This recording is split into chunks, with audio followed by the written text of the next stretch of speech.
Hai teman-teman, selamat datang di channel artikel YouTube. Channel pertama cerita Kenshin. Kali ini admin upload lagi ya. Terima kasih.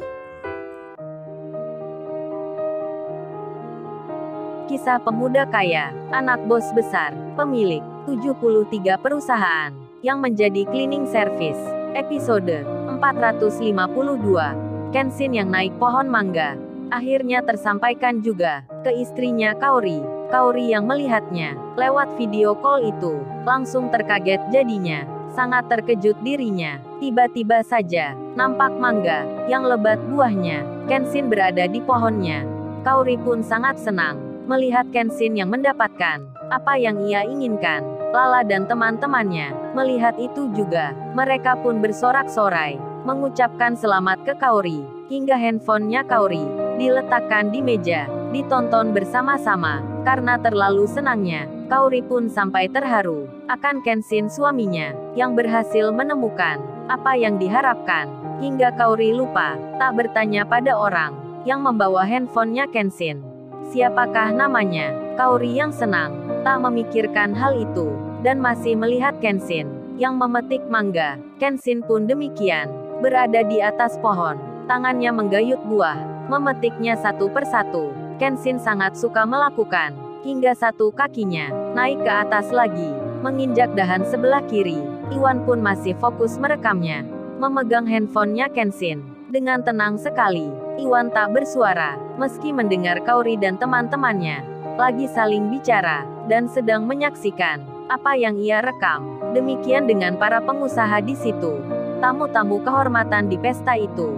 Mereka juga sama, melihat tuan muda yang memetik mangga. Kemudian, Kenshin sendiri, ia yang bersemangat sekali, sampai tak menyadari, lagi diperhatikan banyak orang.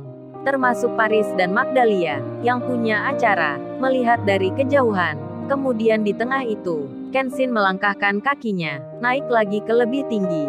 Iwan yang melihatnya, hendak akan melarangnya. Iwan akan bicara, mau berteriak, namun tiba-tiba, Kenshin lebih dahulu, yang menginjakkan kaki ke dahan pohon itu. Langsung saja terdengar suara, krak krak krak, krak krak krak, pertanda dahan itu patah. Kenshin pun terjatuh. Seketika itu, handphone yang dipegang Iwan, langsung dilepaskan. Terbentur batu di bawah, tepat kena bagian vitalnya. Handphonenya langsung tak menyala. Tombol on-nya yang kena, dan Iwan langsung berlari. Iwan akan naik pohon. Bersamaan hal tersebut, kepanikan luar biasa, ketakutan tak terkira, dirasakan Kaori dan teman-temannya. Mereka histeris semua, melihat Kenshin yang terjatuh. Belum tahu kabarnya, karena handphonenya mati, tak bisa dihubungi. Terlebih lagi, Kaori tak mengetahui kalau Kenshin bersama Iwan. Kaori bingung setengah mati, harus bertanya ke siapa. Panik dan cemasnya meninggi, tak tahu kabar suaminya, di manakah kini berada, di mana tempatnya. Kaori yang resah, ditenangkan oleh temannya. Tenang Kaori, gak akan ada apa-apa. Dengan tuan muda, kan tuan muda gak sendiri. Itu ada yang merekamnya, pasti tuan muda mengajak temannya. Mendengar hal itu, Kaori teringat Iwan, langsung saja menelponnya. Namun karena Iwan sedang merasa panik, terlebih Iwan lagi naik pohon untuk menolong Kenshin, Iwan pun tak mungkin mengangkat telepon. Begitu halnya bos-bos perusahaan yang di situ, naik ke atas pula untuk membantu tuan muda. Tak hanya itu, Magdalia dan tamu-tamu lainnya makin perhatian jadinya. Mereka pun sangat terkejut akan kejadian tersebut. Indah dan ibunya pun sama, menjadi khawatir juga. Namun Kenshin sendiri sangat beruntung sekali, tak jatuh sampai ke bawah. Tubuhnya tertahan oleh ranting-ranting yang rindang. Jadinya Kenshin selamat dari hal yang tak diinginkan. Iwan pun membantunya turun. Begitu halnya Pak Willy, yang melihat Kenshin mengalami luka di kaki. Terlihat kakinya berdarah. Kenshin merasa terkilir. Dengan pelan-pelan sekali, ia dibantu Iwan. Kenshin pun sampai ke bawah. Dengan keadaan sadar, masih bisa bicara, namun tak bisa berdiri. Semua pengusaha di situ khawatir, hingga memanggil penjaga agar dibawakan tandu. Dokter pun juga datang. Kenshin langsung diperiksa.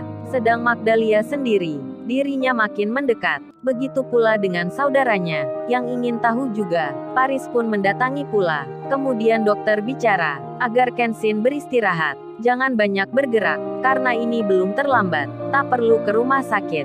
Kenshin dianjurkan, agar tinggal di tenda sejenak, untuk menjalani perawatan. Dan langsung saja, Kenshin diangkat, dibawa ke tempat VIP. Tempat untuk Magdalia, serta pula orang-orang dekatnya. Tentu saja Magdalia, tak mungkin melarangnya. Magdalia mengizinkan, karena yang minta adalah tamu pentingnya. Di tengah itu handphonenya Iwan berdering lagi. Kaori menelpon kembali. Iwan pun mengangkatnya. Kaori langsung bertanya, dan dijawab Iwan. Seperti apa adanya. Kenshin tak mengapa, hanya mengalami cedera, terluka di kakinya. Tapi sementara, menjalani rawat di tenda. Dan Kaori bertanya lagi, di manakah tempatnya? Iwan pun menyebutnya, dengan jelas sekali. Dan singkatnya, Kaori pun mengerti. Lantas segera saja, memberitahukan ke ayahnya, menceritakan kejadian, termasuk sebabnya, mengapa suaminya, sampai terjatuh dari pohon. Kaori pun sempat dimarahi oleh ayahnya sendiri, karena menyuruh Kenshin melakukan hal itu. Kaori pun menjelaskan lagi, akan hal yang sebenarnya. Pak Hendry langsung mengerti. Beliau pun tak jadi marah, malah kini nampak senang. Dan setelah itu, mau tak mau, Pak Hendry pun memberikan kabar pada bos besar, yang tak lain ayahnya Kenshin. Pak Hendry bercerita, kalau tuan muda sekarang sedang mengalami cedera, baru saja jatuh dari pohon mangga, karena memetik buahnya, mau diberikan ke Kaori. Pak Hendry bercerita, terus terang berkata, kalau Kaori lagi mengidam, ingin makan mangga. Mendengar hal itu, bos besar pun tak khawatir. Beliau lantas bilang, ya nggak apa-apa Hendry. Sekedar jatuh itu tak masalah. Laki-laki harus begitu, tapi saya malah senang. Sebentar lagi punya cucu. Apa benar itu Pak Hendry? Pak Hendry pun menjawabnya, dengan semangat bicara, mengiyakan hal tersebut. Dan bos besar lalu berkata, kalau gitu Pak Hendry, habis ini langsung saja saya melihat Kenshin ke sana.